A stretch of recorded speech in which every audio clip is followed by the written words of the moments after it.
Hello, guys. I'm Rebecca J, and I'm back with another story.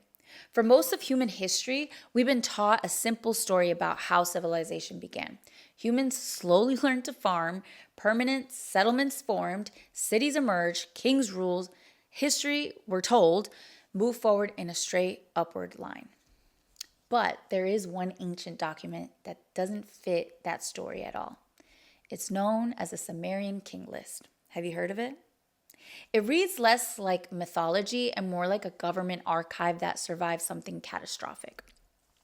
The Sumerian King List is a real clay tablet written around 2100 BCE and discovered in what is now modern day Iraq. It was not created by poets inventing legends or priests composing spiritual allegories. It was compiled by scribes, professional record keepers whose role was to document political authority, rulership, and legitimacy. In other words, the document mattered. The list does something very specific. It records the names of kings, the cities they ruled, and the length of their reign. This was not storytelling for entertainment. It was an official record intended to establish who had the right to rule and where power originated. And then it says something strange. The King List opens with a sentence that immediately challenges modern assumption. After kingship descended from heaven, kingship was in Eridu.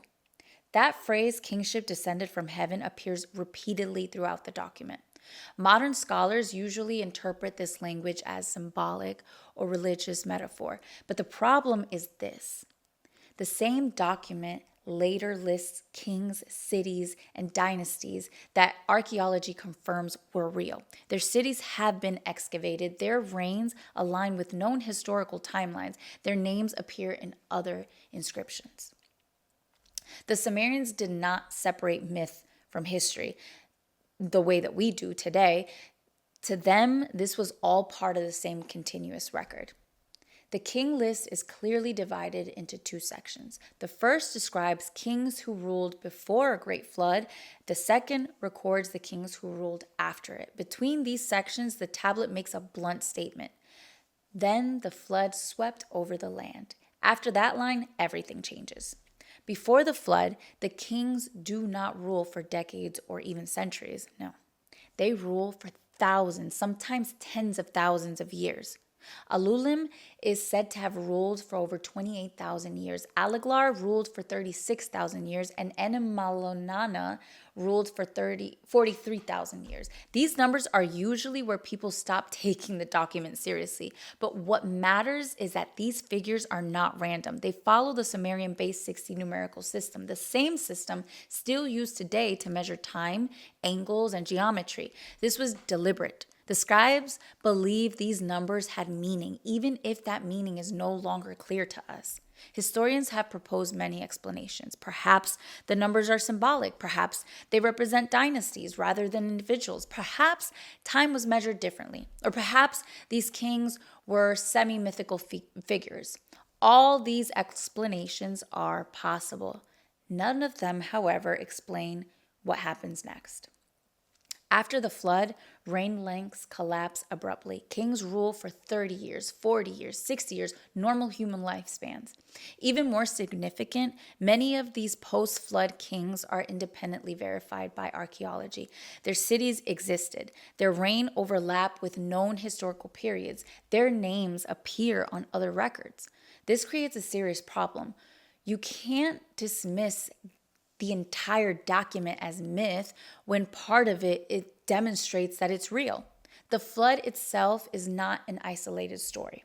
The same catastrophic event appears in the Epic of Gilgamesh, in later biblical accounts, and in numerous Mesopotamian texts. Similar flood narratives appear in oral traditions across cultures around the world.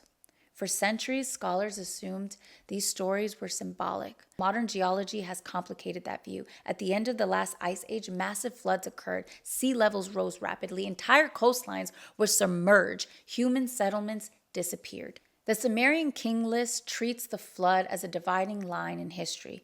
Before it, kingship comes from heaven. Reign lengths are extreme. Civilization feels fundamentally different. After it, kings are human. Time becomes familiar. History begins to resemble what we recognize. It is almost as if the scribes were preserving the memory of a world they no longer fully understood, not inventing it, but remembering it. If the King List preserves even a distorted memory of a pre-flood civilization, then our historical timeline has a problem.